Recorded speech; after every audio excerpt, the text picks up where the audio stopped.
And the Cold War continues between the United States and Russia.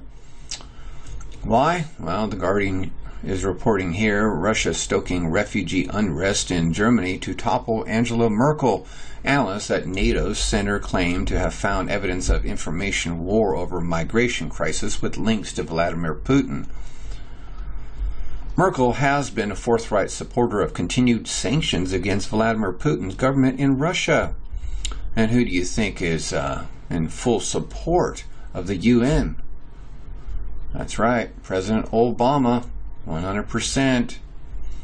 Russia is trying to topple Angela Merkel by waging an information war designed to stir up anger in Germany over refugees, NATO's most senior expert on strategic communications has claimed.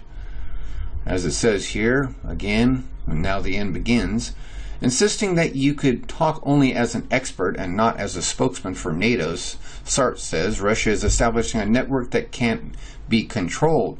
You can use it as they have tried to do in Germany, combined with legitimate issue of refugees to undercut political processes in a very serious way.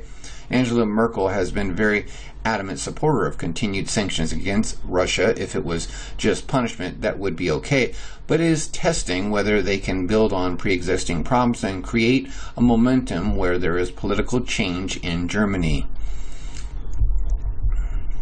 The attempt to provoke the removal of the German leader, who has been a strong supporter of sanctions against Vladimir Putin's regime, is said to have been identified by NATO and analysts.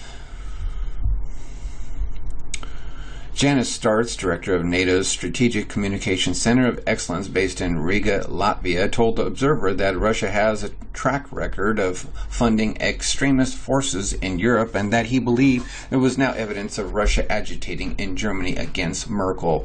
Insisting that he could talk only as an expert and not as a spokesman for NATO, Sartz said, Russia is establishing a network that can be controlled. You can use it as they have tried to do in Germany, combined with legitimate issue of refugees to undercut political processes in a very serious way.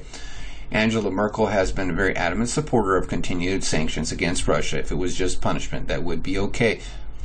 I think they test whether they can, in such a big country with not so many vulnerabilities in normal times, actually create a circumstance through their influence where there is a change of top leadership.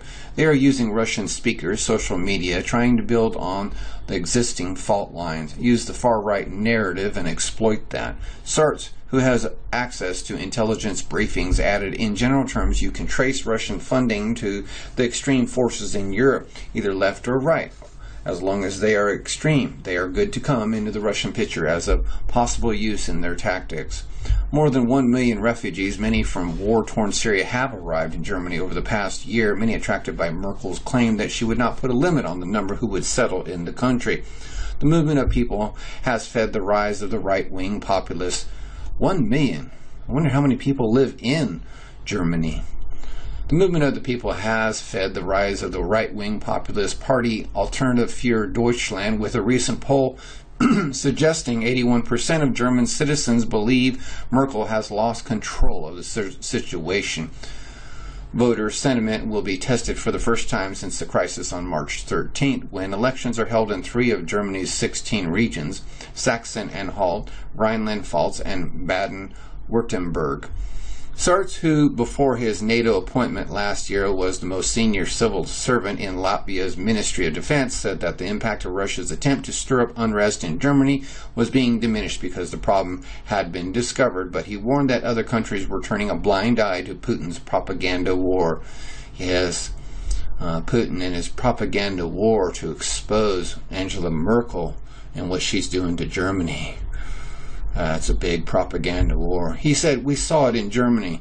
The best misinformation tool is when your opponent doesn't notice. That is when it is most effective. I would submit that there are a number of countries who have not yet noticed or have chosen not to notice.